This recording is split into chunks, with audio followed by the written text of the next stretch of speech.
저는 오늘 사도행전 16장 말씀을 중심으로 믿음과 복음 전파라는 제목으로 말씀 나누겠습니다. 같이 한번 제목을 읽어보실까요? 시작. 믿음과 복음 전파. 믿음의 시작, 주 예수를 믿으라입니다.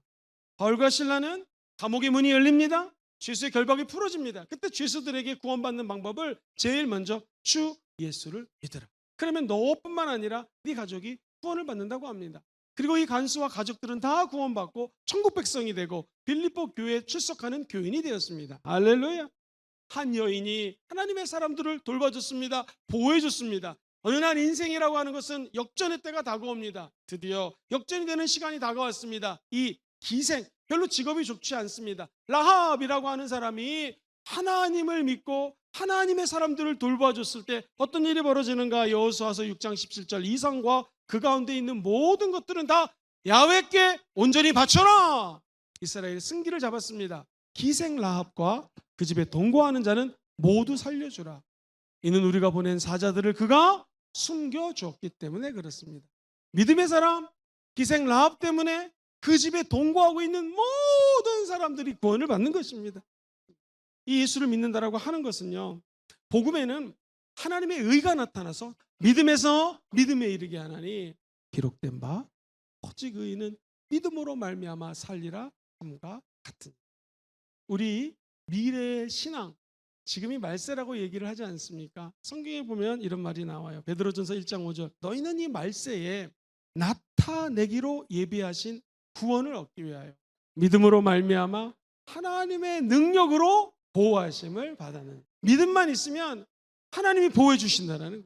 하나님은 능력이 많으신 분이십니다.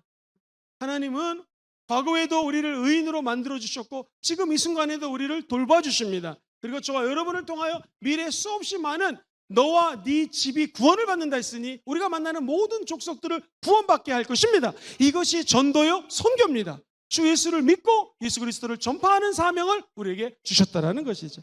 창세기 22장 17절 이하에 내가 너에게 큰 복을 주고 네 씨가 크게 번성하여 하늘의 별과 같고 바다의 모래와 같게 하리니 너의 씨가 대적의 성문을 차지해서 하나님의 나라로 일궈낸다라는 것입니다. 또 너의 씨로 말미암아 천하 만민이 복을 받으리니 이는 내가 나의 말을 준행하였음이니라 하셨다 아니라. 그의 말씀을 듣고 준행하기로 마음먹은 자들마다 의인이 되었고 하나님의 복음의 씨앗이 심겨졌기 때문에 하나님의 때 아름다운 열매를 맺게 된다는 것입니다. 대적의 문 앞에 하나님의 열매가 심어졌으니 이제 대적의 힘은 없다라는 것이죠. 우리가 대적의 문을 열고 들어가서 뺏겼던 것을 찾아올 수가 있는 사람으로 변화되었다는 것입니다. 이게 믿음의 능력입니다. 그래서 믿는 자에게는 이런 표적이 따르느니 아픈 자에게 손을 얹고 기도하면 낫습니다. 왜? 믿음이 그를 치료하는 것이에요. 믿음이 대적의 문을 열고 뺏겼던 건강을 찾아오는 것입니다. 믿음만 가지면 마귀에 뺏겼던 모든 것들을 다시 찾아올 수가 있습니다. 요한일서 5장 4장 무릇 하나님께로 난 자들마다 세상을 이깁니다. 승리는 이것이니 우리의 믿음이니라. 이 믿음의 시작은 주 예수를 믿으라 부터 시작이 됩니다. 이 믿음이 자라기 원하시면 아멘 해볼까요? 내 믿음이 자라려면 자꾸 예수님을 얘기해야 됩니다. 자꾸 예수님을 증거해야 됩니다. 우리 목회자들이 왜 자꾸 믿음이 안 떨어질까요? 예수 자랑하고 예수 증거하면 내 믿음이 떨어지지가 않습니다. 그런데 믿음 없는 사람하고 3일만 같이 다녀보십시오. 내 믿음이 점점 떨어지는 것을 아마 체험하게 될 것입니다. 오늘 본문은 주 예수를 믿으라. 그러면 너와 네 가정이 집이 구원을 받을 것이라고 얘기를 합니다. 그때 그 32절에 이렇게 말씀을 하죠. 주의 말씀을 그 사람과 그 집에 있는 모든 사람에게 전하더라. 하나님의 말씀이 성령의 역사와 연결이 되면 기적이 일어납니다. 구원이 베풀어지게 된다는 거예요. 성경은 얘기합니다. 믿음은 들음에서 납니다. 들음은 그리스도의 말씀입니다. 별거 아닌 것 같지만 이렇게 예배 때 나와서 말씀을 들을 때 우리 안에 믿음이 자라는 것입니다. 믿음은 어디서 나요? 들음에서 납니다. 들음은 우리 예수 그리스도의 말씀을 들을 때 주 예수를 믿게 되고 말씀이 곁들어지게 되면 거기에 성령의 역사가 나타나는 것입니다. 하나님의 말씀은 살아서 운동력이 있습니다. 좌우의 날이 선 검보다도 예리해서 이 세상의 모든 영적인 거, 혼적인 거, 육체적인 것을 분별할 수 있는 능력이 하나님의 말씀에 안에 있는 것입니다. 이 말씀이 무엇인가? 성경은 이야기합니다. 구원의 투구, 의의 흉배, 진리의 허리띠, 복음의 신발, 믿음의 방패, 성령의 검, 곧 하나님의 말씀. 구원의 투구부터 전신갑주를 입으라고 얘기하면서 하나님의 말씀이 곧 성령의 검이라는 거예요. 성령의 검, 하나님의 말씀은 살아서 운동력이 있습니다. 그러므로 저와 여러분이 믿음의 전파는 주의 말씀을 전하다라고 하는 것은 하나님의 말씀이 곧 성령의 검이라는 것입니다. 이 성령의 검을 갖고 있는 자들마다 우리의 영혼이 수술이 되는 거예요. 의사 선생님이 집도해서 우리 몸을 수술하듯이 우리는 성령 하나님이 성령의 검으로 아픈 영혼을 치료하는 것입니다. 상처를 도려내는 것이고요. 마음에 대화하다 받은 상처를 도려내는 것이고요. 내가 갖고 있는 물질의 고통, 어려움 때문에 마음속에 씀씀이가 너무나 어려운데 그것을 성령의 검으로 치료해 주시는 것입니다. 그러면 우리에게 다른 생명이 부합되는 거예요. 그래서 이 말씀과 성령과 생명은 함께 갑니다. 예를 들어 보겠습니다. 우리 예수님께서 이렇게 말씀하세요. 요한복음 6장 63절로 기억합니다. 살리는 것은 영이니 육은 무익하니라. 내가 너에게 이른 말은 영이요 생명이요. 우리 예수님이 우리에게 하신 말씀이 뭐라고요? 영이에요. 영. 영은 보이지 않습니다. 성령 안 보여요. 말씀 눈에 보이지만 하나님 음성 들려주는 르헤마의 말씀은 보이지 않습니다. 그러나 그 말씀이 영입니다. 성경 말씀 그대로 그 영이 곧 생명인 거예요. 그러면 우리가 누구를 믿는가? 예수를 믿습니다. 어떻게 믿는가? 말씀을 통해서 믿는 것입니다. 성령 운동은 말씀을 벗어나지 않습니다. 성령이 기록된 모든 성령의 역사가 오늘 이 시간에도 재현될 것을 믿고 나가는 운동이 성령 운동인 것이죠. 매우 똑똑한 사람이 있었습니다. 당시 알렉산드리아 지방에서 태어났다고 하는 것은 오늘날로 치면 하버드 대학교, 예일 대학교, 좋은 대학이 많은 곳에서 공부 열심히 했습니다. 구약의 대가입니다. 성경을 젊은이 말로 빠삭하게 너무나 많이 알았습니다. 감사하게도 이 사람이 하나님을 알았습니다. 그래서 열심히 복음을 증거합니다. 그런데 안타까운 것은 이분이 물침례만 알지 아직 성령 침례를 모릅니다. 성령의 체험이 없습니다.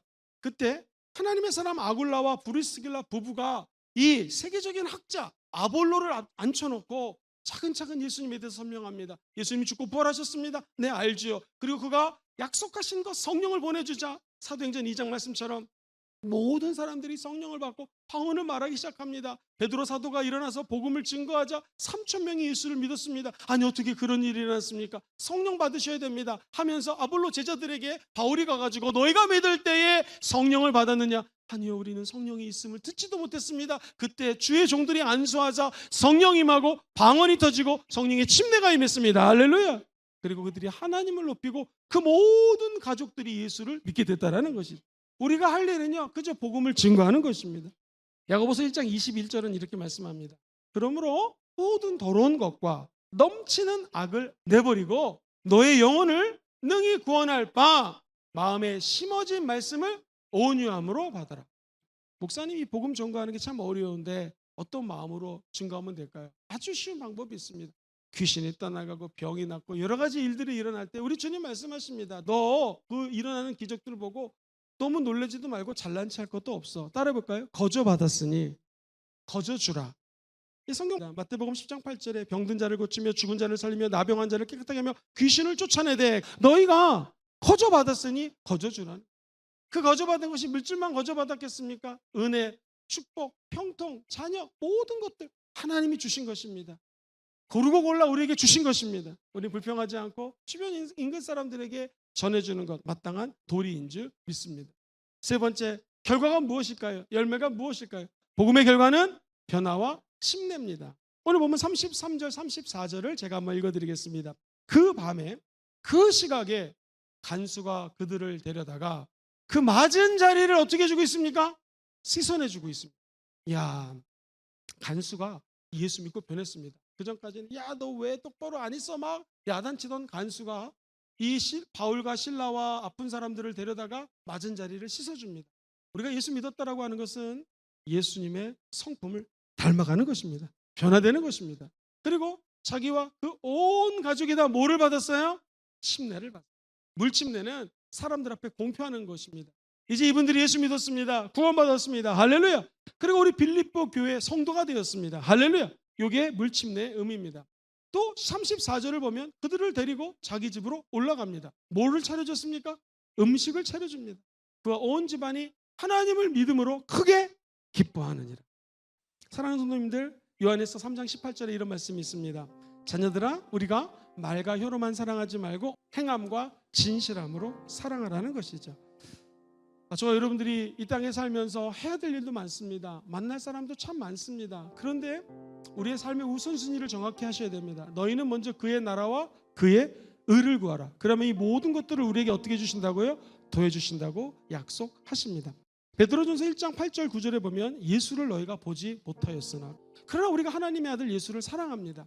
이제도 보지 못하나 믿고 말할 수 없는 영광스러운 즐거움으로 기뻐하나니. 믿음의 결국이 무엇일까? 믿음의 결국 곧 영혼의 구원을 받으리라. 예수님을 끝까지 전파하시고 한 걸음 더 나아가 우리가 성령의 열매를 맺는 사람으로 변화되어서 물침례, 성령 침례, 불침례 다 사모하십시오. 땅 끝까지로 증인되는 길이 열리게 될 것입니다. 저와 여러분들이 순종하며 나갈 때 진정한 하나님의 기쁨이 임하게 될 줄 믿습니다.